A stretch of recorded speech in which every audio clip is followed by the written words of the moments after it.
Good morning friends. Last time જે આપણે example કરતા હતા તે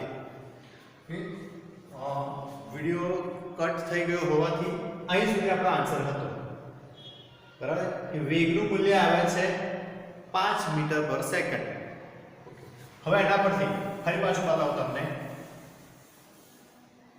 અહીં સુધી આપણો આન્સર હતો. હવે એનું મૂલ્ય તો શોધી નાખ્યું આપણે, પણ હવે આપણે દિશા પણ શોધવી છે કે કઈ દિશા તરફ હશે.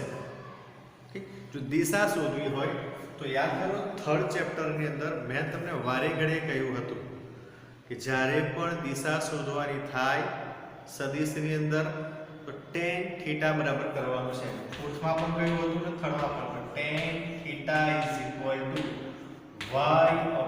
y/x. આ રીતે આપણે કરીએ છીએ. હવે y દિશાનો ઘટક કોણ કહેવાય? તો કે j. j એટલે શું થયું? y દિશા થઈ. તો લખું = 4. x દિશાનો ઘટક કોણ કહેવાય? તો i. i એટલે x દિશા, તો એના બરાબર શું થઈ ગયું? 3. ઓકે, 4/3 કરો તો મળશે તમને 1 point something મળશે. બરાબર છે. કેલ્ક્યુલેટર લઈને બેસો, જુઓ કેલ્સી પર જો કે 4/3 બરાબર કેટલા થયા? તો કે 3 × 3, 1 પોઈન્ટ તો થઈ ગયું, બરાબર છે. તો 1 પોઈન્ટ મારા ખ્યાલથી 3 3 3 આ રીતે થવું જોઈએ. એક્ઝેક્ટ વેલ્યુ ના પણ હોય, તમે જે લાવશો તે એક્ઝેક્ટ વેલ્યુ હશે. તો ચેક યોરસેલ્ફ કેટલો આન્સર આવે છે. ઓકે, હવે શું કરશું? આ તો આપણને મળ્યા tan થીટા, આપણે શોધવા છે થીટા.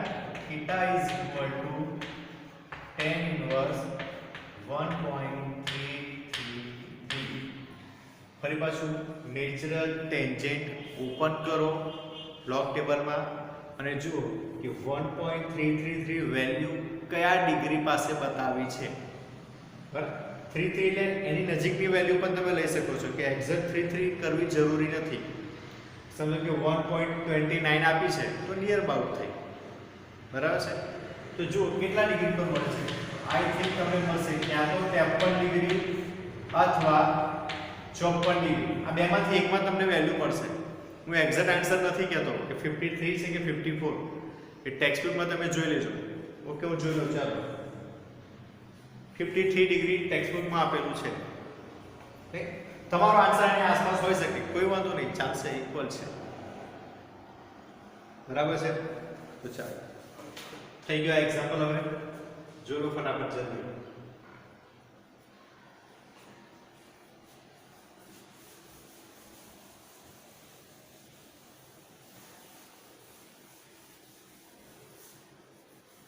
થોડા સ્પીડમાં જઈએ છીએ આપણે, તો જરાક સમજીને એક્ઝામ્પલ કરજો, બહુ ગભરાશો નહીં.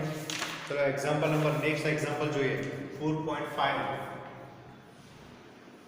ઓકે, 4.5 એક્ઝામ્પલ છે. રકમ વાંચો અને ઇમ્પોર્ટન્ટ એક્ઝામ્પલ છે. આને જરાક ધ્યાનથી કરજો. t = 0 સમયે એક કણ ઉગમ બિંદુ પાસેથી 5i મીટર પર સેકન્ડના વેગથી ગતિ શરૂ કરે છે. 0 સેકન્ડે કંઈક વેગથી ગતિની શરૂઆત કરવી ઉગમ બિંદુ પાસેથી, તો એને કહેવાય પ્રારંભિક વેગ. t = 0 સેકન્ડ અને ઉગમ બિંદુ પાસે કણ છે અને કંઈક વેગથી, ઇનિશિયલ શરૂઆતથી જ કંઈક વેગ છે. ઓકે, તો કેટલો આપ્યો છે તમને? v0 તમને આપ્યો છે 5i મીટર પર સેકન્ડ. આ રીતે તમને આપ્યું છે. xy સમતલમાં તેની પર બળ એવી રીતે લાગે છે કે જેથી તે 3i + 2j મીટર પર સેકન્ડનો અચળ પ્રવેગ ઉત્પન્ન કરે છે. શું આપ્યું છે? અચળ પ્રવેગ.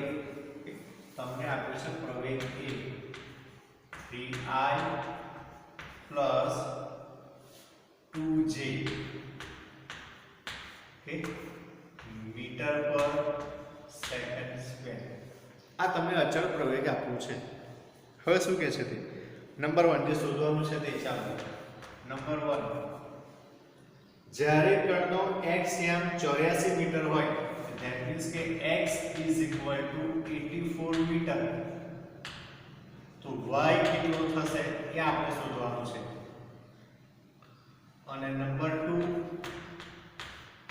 આ જ વખતે તેની ઝડપ બરાબર છે ધેટ મીન્સ કે વેગ કેટલો હશે તે આપણે શોધવાનું છે.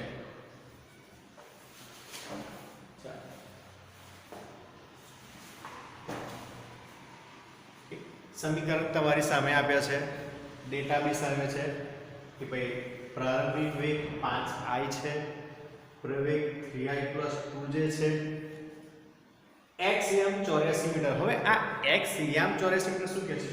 કોઈ કણ આ રીતે xy સમતલમાં ગતિ કરે છે, કોઈ કણ આમ ગયો છે. ઓકે, તો x યામ એટલે સમજો કે આ જગ્યાએ તમને સ્થાન આપ્યું છે x અને y ના સ્વરૂપમાં. બરાબર, આટલો x આટલો y આ રીતે તમને આપેલું છે. તો તે વખતે x યામ 84 હોય એટલે અહીંયા હશે કઈ કે અહીંયા x હશે 84, તો y કેટલા એ યામ આપણે શોધવાનો છે. બરાબર છે, x યામ 84 મીટર આપેલો છે તમને. ધેટ મીન્સ કે કણનું સ્થાન આપેલું છે. જો x મીટરમાં છે કે સ્થાન, તો y પર ક્યાં હશે, કયા સ્થાન ઉપર હશે એ સ્થાન આપણે શોધવા છે. બરાબર છે, એક્ઝેક્ટલી આપણે જે શોધીએ છીએ તે સ્થાન શોધીએ છીએ. જો મારે એનું સ્થાન શોધવું હોય તો સમીકરણ જો ક્યાંથી લાવશું, કારણ કે મને સ્થાન ક્યાંય નથી આપ્યું, મને વેગ આપ્યો છે અને પ્રવેગ આપ્યો છે. બરાબર છે, એના ઉપરથી મારે સ્થાન શોધવું છે. કઈ રીતે શોધીશું? તો ગતિના સમીકરણને યાદ કરો. ગતિના સમીકરણમાં વેગ અને પ્રવેગ બંને આપેલા હોય. બરાબર, અને સામે x જોઈતા હોય એવું કંઈક ઇક્વેશન. કઈ પેરામીટર હોવા જોઈએ? એક x હોવો જોઈએ, વેગ v0 હોવો જોઈએ અને પ્રવેગ a હોવો જોઈએ. સમયનો તમે લાવવાના છો. બરાબર છે, તો આ ચાર પદ આવતા હોય એવું ગતિનું સમીકરણ તમારે શોધવું પડશે. બરાબર છે, તો કયું સમીકરણ થશે? ચલો હું સમીકરણ કહું છું, ધ્યાનથી જોજો. તો સમીકરણ થશે x = v0t plus 1/2 at². Board પર દેખાય છે? જરા જોજો ફટાફટ. ઓકે, ક્લિયર આવે છે. x = v0t plus 1/2 at². આ સમીકરણ તમારી પાસે છે. ઓકે, ચલો સમીકરણ લખું છું. x બરાબર v0 પ્રારંભિક તમને આપ્યો છે 5i, તો એ લખી લો 5it plus 1/2 એ આપ્યો છે તમને 3i plus 2j, લખી દઉં 3i plus 2j into t². બરાબર છે, તમને આટલા પેરામીટર આપેલા છે. જોજો ધ્યાનથી જરા ફટાફટ જરા જો કે આવે છે કે નથી આવતું. ઓકે, થોડું છૂટું પાડી દેવાનું. ચાલો આપણે તો અહીંયા થઈ ગયું 5ti, આને છેડે લીધું છે, પ્લસ 3/2 i t². તો t² ના આગળ લખી દઉં છું t² i પ્લસ 2/2 એટલે કેન્સલ થશે એટલે ખાલી બસ તમારી પાસે t² j. કૌંસ છોડી દીધા છે, t² ને ગુણાકાર કર્યો, છેદમાં 2 બધા લીધું છે, તો 3i t² છેદમાં 2, તો 3/2 t² i, 2j upon 2 એટલે 2 કેન્સલ, ખાલી j વધ્યો એટલે t² છે t² j. ઓકે, i ને સાથે લખી દો તો શું થશે? 5t plus 3/2 t² અહીંયા લખ્યા આપણે i પ્લસ t² j. આ અંતર x મળ્યું. તો અંતરનું સમીકરણ આપણને મળી ગયું. બરાબર છે, 5t plus 3/2 t² plus t² j. આ ઇક્વેશન આપણને મળે છે. હવે આ i વાળું પદ છે એટલે કે x યામ, j વાળું પદ છે તે y યામ. આ થઈ ગયું x યામ, આ થઈ ગયું y યામ. બરાબર છે, ખબર પડી બેટા? i છે એટલે x દિશાનો ઘટક, j છે એટલે y દિશાનો ઘટક. તમને આ મળ્યું એ x દિશાનો ઘટક છે. આ જે છે એ y દિશાનો ઘટક છે. ઓકે, હવે બંનેને અલગ અલગ લખો. જો x દિશાનો ઘટક એટલે કે લખો ને x યામ બરાબર 5t plus 3/2 t square આ રીતે થાય. બરાબર છે. તમને x યામ આ રીતે આપી દીધેલો છે. ઓકે ઓકે, હવે તમારે કરવાનું શું છે કે તમને x યામ આપ્યો છે 84 મીટર, તો એ લખી દો તમે 84 is equal to 5t plus 3/2 t square થઈ જશે આ રીતે. ઓકે, ચલો આના ઉપરથી તમારે t ની વેલ્યુ શોધી નાખવાની છે. t બરાબર કેટલા આવે છે તે ફટાફટ કેલ્ક્યુલેશન કરો. ચાલો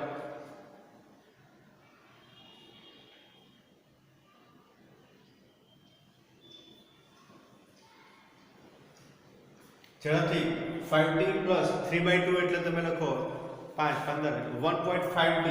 અહીં જો લખો તો આને પણ લખાય કે ભાઈ 5t plus 1.5 t square બરાબર 84.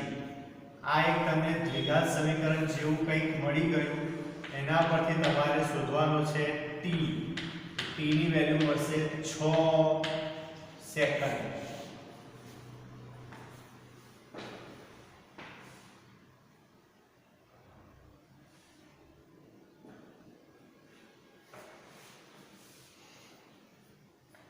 જો આન્સર આવે છે કે નથી આવતો તે. આ સમીકરણનો ઉકેલ તમારે લાવવાનો છે 9મા અને 10મા વારે ઘડીએ શીખ્યા છો તમે મેથ્સમાં. હવે એવું ના થાય કે આપણે શીખવું પડે. ક્લિયર છે? ચલો t બરાબર 6 સેકન્ડ આવે છે. જો આન્સર વેરીફાઈ કરો. ઓકે આવે છે. ઓકે, આપણે શોધવો છે y યામ. ઓકે, તો y યામ કેટલો છે તમારી પાસે? જોયો તમને y યામ આપેલો છે અહીં. y યામ બરાબર t સ્ક્વેર બરાબર છે. તો t ની વેલ્યુ તો 6 મળી. 6 6 36 મીટર. જો y યામ મળી ગયો આપણને. y યામ આપણને મળી ગયો 36 મીટર. તો ફર્સ્ટ તમારું થઈ ગયું. સેકન્ડમાં શું કરવાનું છે? તે સમયે એનો વેગ કેટલો હશે? બરાબર છે. તે સમયે એટલે કેટલા? એટલે કે 6 સેકન્ડ. બરાબર છે. t બરાબર 6 સેકન્ડે વેગ કેટલો હશે એ આપણે નંબર 2 ની અંદર શોધવાનું છે. t બરાબર 6 સેકન્ડે એનો વેગ એટલે કે એની ઝડપ કેટલી હશે તે આપણે શોધવાનું છે.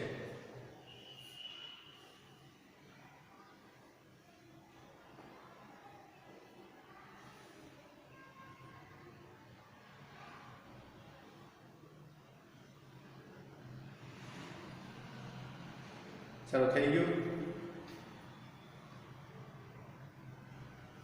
ચાલો કેવી રીતે શોધીશું એને આપણે જોઈએ. ઓકે, વેગ મારે જોઈતો હોય તો મારે શું કરવું પડે?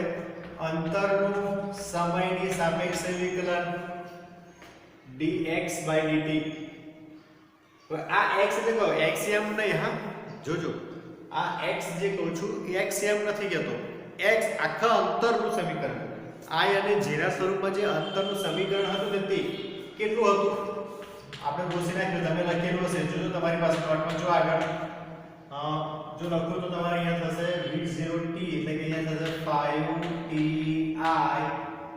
plus 1/2 at² એટલે કે થશે 3/2 t² I plus t² j આ રીતે થશે.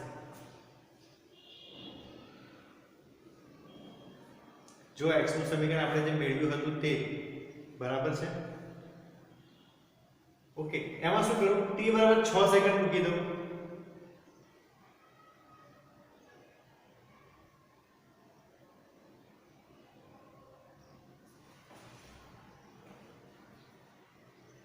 બરાબર છે. ચાલો પહેલા તો વિકલન કરી નાખવું પડશે મારે. તો આનું વિકલન કરો તો t એટલે અહીંયા થશે 5i પ્લસ આ બે આગળ આવશે તો બે બે કેન્સલ થશે તો થશે અહીંયા 3ti પ્લસ અહીંયા થશે t² એટલે 2tj. જો આ રીતે થઈ જશે તમારી પાસે. વિકલન કરવાનું છે. આનું વિકલન કરશો તો 5 મળશે. આ t² માં 2t થશે તો 2 આગળ આવશે તો 2 ઉપર અને નીચે કેન્સલ થશે તો વધુ 3t અને અહીંયા 2t જો થઈ ગયું. ઓકે આ મને મળ્યું વેગનું સમીકરણ. પણ ક્યારે શોધવું છે? 6 સેકન્ડે વેગ શોધવો છે. તો 6 સેકન્ડ માટે શું કરીએ? 5i પ્લસ 6 મોટી બરાબર 6 તો 6 તારી 18 18i વત્તા 6 6 દુ 12 12j. એનો મતલબ કે 18 ને 22 23i પ્લસ 12j. વેગનું સમીકરણ થઈ ગયું 23i વત્તા 12j. ઓકે આપણે શોધવું છે વેગનું મૂલ્ય જોઈએ છે. મૂલ્ય માટે શું કરે છે? વર્ગમૂળમાં 23 નો વર્ગ વત્તા 12 નો વર્ગ. ચલો આ તો ફટાફટ કેલ્સીફોર થઈ જાય કે 23 નો વર્ગ કેટલો થાય વત્તા 12 નો વર્ગ કેટલો થાય. જે આન્સર આવે એને વર્ગમૂળમાં લઈ લો. ફટાફટ કરો. ચાલો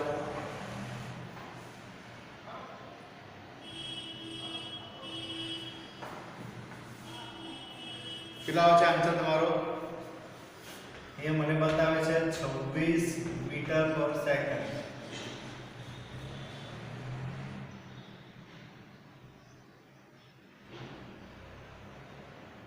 ચાલો થઈ ગયો. આ થઈ ગયો આપણો પાંચમો એક્ઝામ્પલ. જો હવે એક્ઝામ્પલમાં થોડી ઝડપ રાખીએ છીએ આપણે. આટલા બધા એક્ઝામ્પલ કર્યા હોય એટલે હવે ફટાફટ એક્ઝામ્પલ કરવાના છે. થોડીક સ્પીડ રાખજો. ચાલો પાંચમો એક્ઝામ્પલ થઈ ગયો.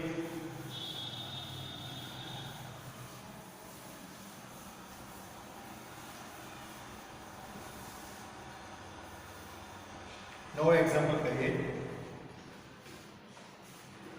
નવો એક્ઝામ્પલ લઈએ છીએ આપણે છઠ્ઠો એક્ઝામ્પલ. છઠ્ઠો એક્ઝામ્પલ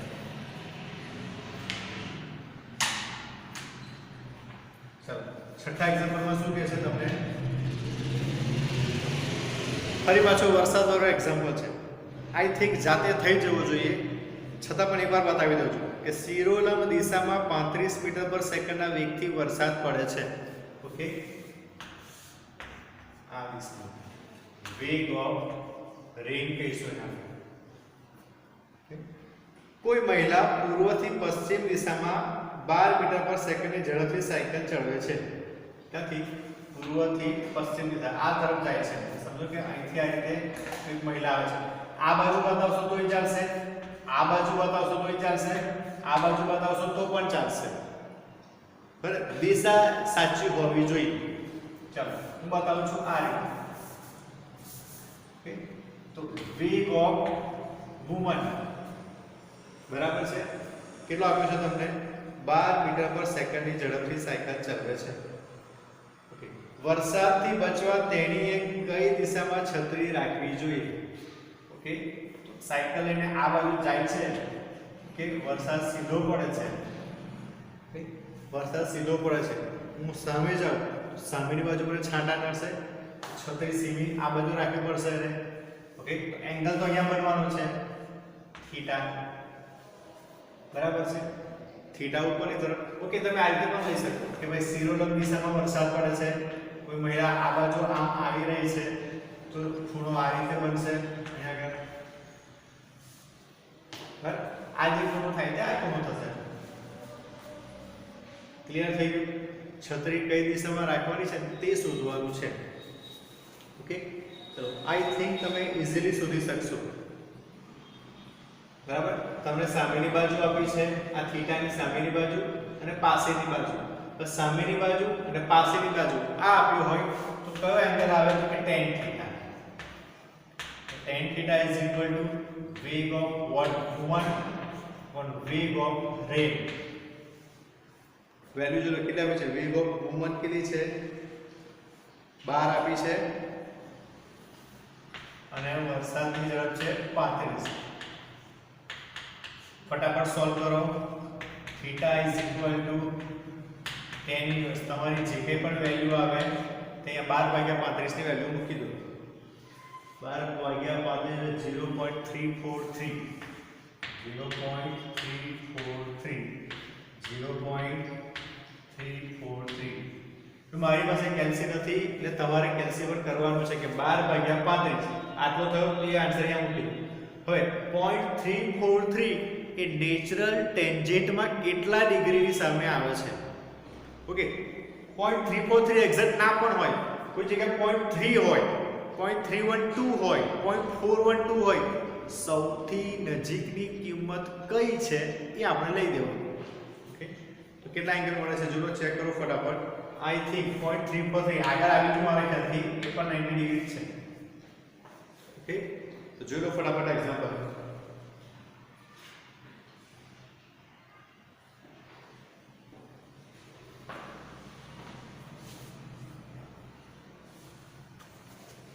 સાફ થઈ ગયો